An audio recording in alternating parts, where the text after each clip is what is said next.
Welcome back to another Stand on Guard. I'm your host, David Krayden, and we're going to talk about a victory for the good guys today. We're back in a few moments. So we are in a very precarious position in this country. We need political change, but we also need the resolve to resist.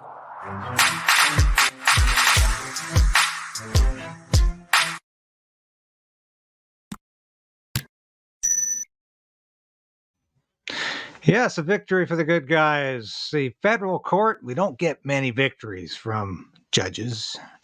The federal court has ruled that the Trudeau government's ban on all single-use plastics because they're toxic is unreasonable and unconstitutional.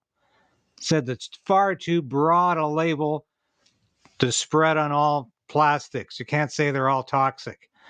So this is good news. This one of the organizations that brought this suit or that raised this legal issue to the court was the Alberta government. And there's our friend Danielle Smith, Premier Danielle Smith, congratulating the province and all small c conservatives on a victory here. Breaking, Alberta wins again. And yes, Alberta won, but all Canadians are winning with this. Want to mention though that there is some dispute as to how far-reaching this is, because my old friend Anthony Furey, who actually tweeted this out last night or posted this out last night as soon as the news came in, sort of put a disclaimer in late last night where he says this does not mean the plastic ban automatically changes, though. The ruling pertains to an order in council. Guilbeault, that's the Environment and Climate Change Minister, but not the actual toxic substances legislation. Legal experts will surely weigh in on what can happen next. Well, sure, fair enough, Anthony.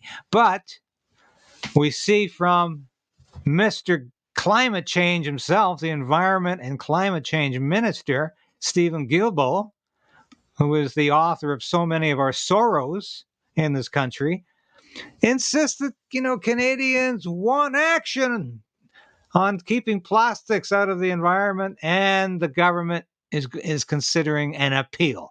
So if the government's considering an appeal on this, obviously this is going to have some impact, some consequential effect. At least we can all hope for that, can't we? Because this is, I'll get into some of the ramifications of what this plastic ban means in a minute. But we did conduct a poll amongst you, our viewers, and the YouTube community, the people who are watching this program who keep me in business. And by the way, if you like what you're seeing right now, like this broadcast, ring the bell. If you haven't subscribed yet, please subscribe. We've got to beat the algorithm. We've got to beat Trudeau's censorship. When you ring that bell, you're beating Trudeau's censorship, and you're supporting us, and you're helping the station, and you're doing what you can to join the rebellion against the Trudeau government, and you're resolving to resist. That's what the station's all about. But look at the poll we conducted. 99% of you said, are you happy about the court ruling that has essentially said you can't do this to Canadians? 99% said yes, 1% said no. I'll read a few of those comments out here that I have in front of me. Quite interesting, because I agree with some of the items being banned, but even with all of it gone, it's only a spit in the ocean as to all of the other single-use items out there. I don't believe the ban would have made a difference, as Canada is such a small country compared to the rest of the world. I am, however, happy that Stephen, poor baby, will be crying. Yes, that was from GOB Salisbury. I have another reply from Sunflowerist. at Sunflower. Stephen Guilbeault said they're going to appeal this decision. Why does it not surprise me? Surprise me either, Sunflowerist. John B5519 said, good news to me. And we have one from Trail 457. I'm just sick of these politicians forcing their BS on me. Just leave me alone already. Yes, leave us alone. Laissez-faire. That's why I say increasingly, I'm just against the state in my life. And I'm against the state in your life. And I'm sure that's what you're saying. Get out of my life. Stop telling me what I can read, what I can watch, what I can eat, how I wrap my food. Now, this plastic ban, I'll tell you how bad it was potentially going to be. And I'm still not convinced the danger is over based on Anthony's post and based on the fact that this Trudeau government is tricky. Yes, they're trying to have it both ways, legislation and order in council. They are, yeah, they're covering their backside, aren't they? As usual. So what's going on? I can tell you with some certainty here that they want to eliminate all plastics and they don't care what the consequences are going to be. I'm not just talking the plastic grocery bags that you used to get at the store. Even though there are recyclable plastic grocery bags available, I have received those locally in my community outside of Ottawa, where a dollar store was handing out recyclable plastic grocery bags. So they do exist. Stores have shown no inclination to get them. They've jumped on this bandwagon too. But of course, it's a massive inconvenience. You forget your dirty old bag at home. You're carrying things around in your arms, aren't you? And people wonder, did you steal those things or did you buy them? Oh, here's the receipt. Yeah. It's created chaos in the stores. But it's not just the grocery bags and single-use plastics.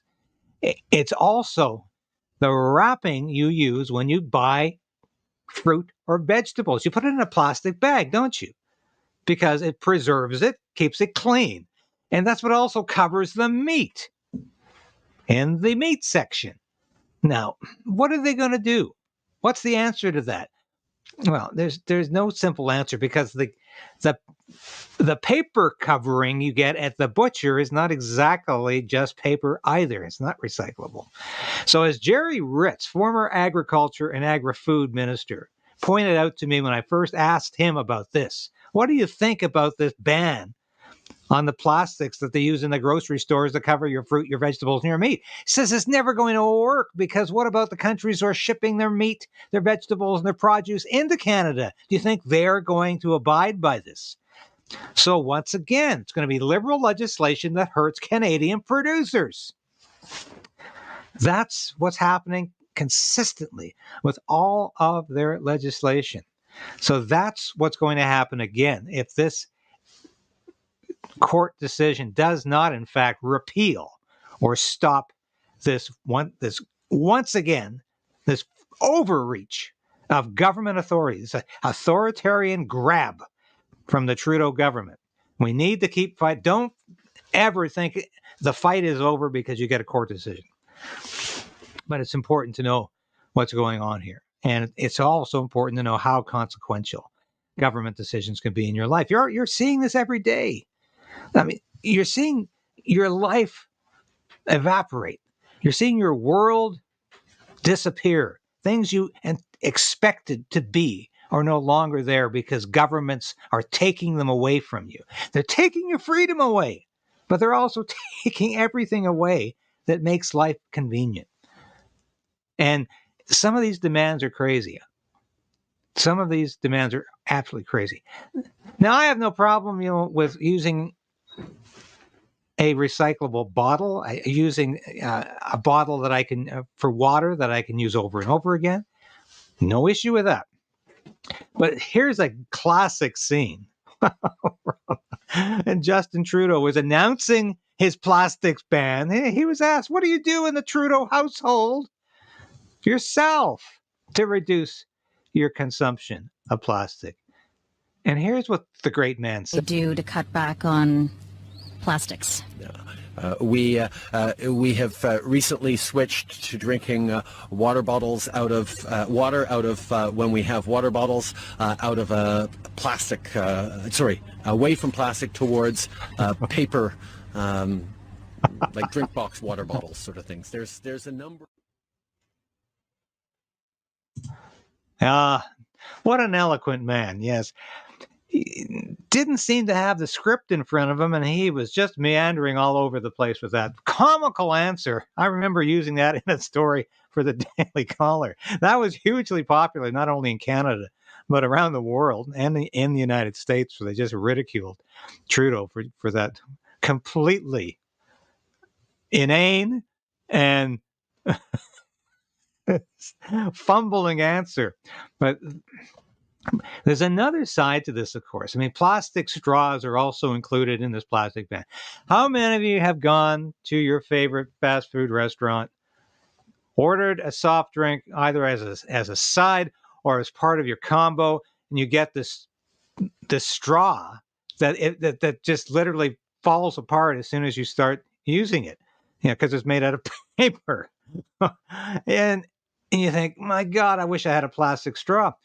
Well, the thing is, these substitute straws are toxic. And that's what the Liberal government, and that's what environmental extremists like Guilbeault, Mr. Greenpeace stand-in, Mr. Greenpeace activist, Mr. Greenpeace, I don't have anything else to say except I'm shutting off your heat and power, Guilbeault has to say. But listen to this excerpt from Redacted, the show I'm often a guest on with Clayton and Natalie Morris, talking about the issue of toxicity in other straws. And here's the brilliant and beautiful Natalie Morris talking about this. That's crazy. Plastics are nowhere near the demon that we thought they were. So here is what they concluded, that these forever chemicals were found to be present in almost all types of straws, but primarily in those made from plant-based material.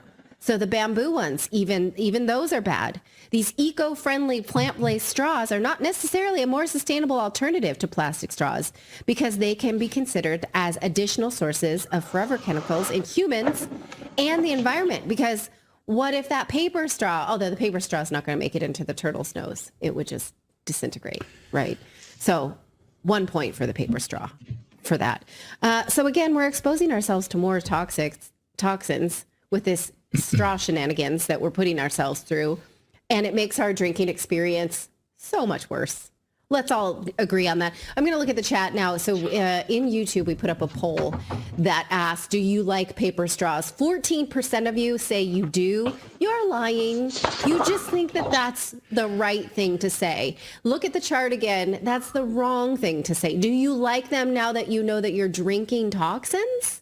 How about a little toxins with your Starbucks? 86% say no, they don't like paper straws. Give me that one of the steel straws. Okay. I am not a fan of these. I don't like how they feel against my teeth when I don't. But you like almost never use straws. No, I don't use straws ever really. So yeah, I don't care. Except when I get the big ass coffee at like a Dunkin' Donuts or something. I want no, because the cold brew you like to. Yeah, but that's, I know. Well, that depends if it's got that lid. But anyway, but someone in the chat says, Amazon or whatever, they sell the little straw pipe cleaners that go through the thing and cleans it out. So yeah, they're a pain in the butt to clean. You have to use the pipe cleaners. You're right. This is another example of like climate anxiety.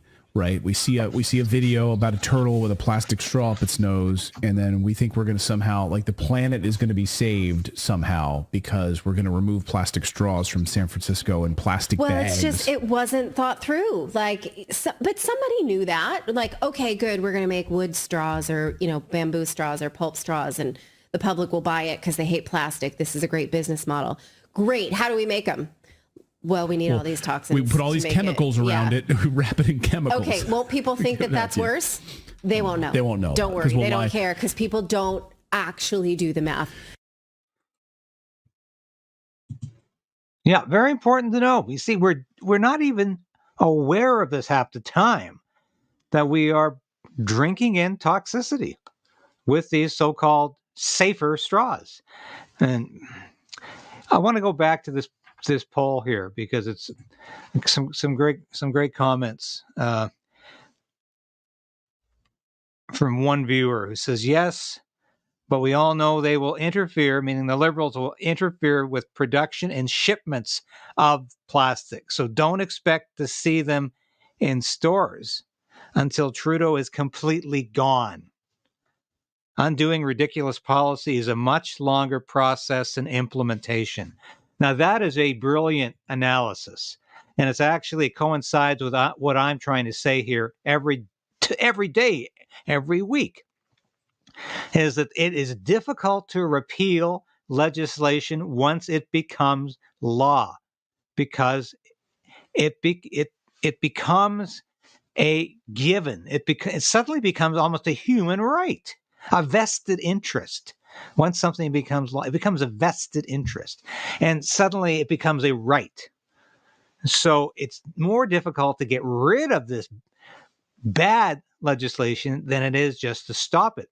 And that's why we're facing a real dilemma in this country, because Trudeau, as I've said in days previous, has reached out with his left hand for the Socialists and the NDP. He's worried he's going to lose his grip on them because they're worried they're going to go down to a massive defeat in the next election. So he's reached over here with his other hand to attach himself to the separatist Bloc Québécois, and he thinks he's going to maintain power through some other kind of loose coalition with the separatists.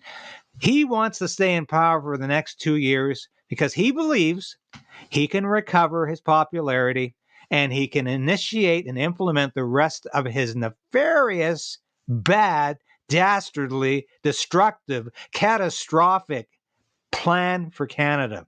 And he's got more on the horizon, and he wants to ruin your life.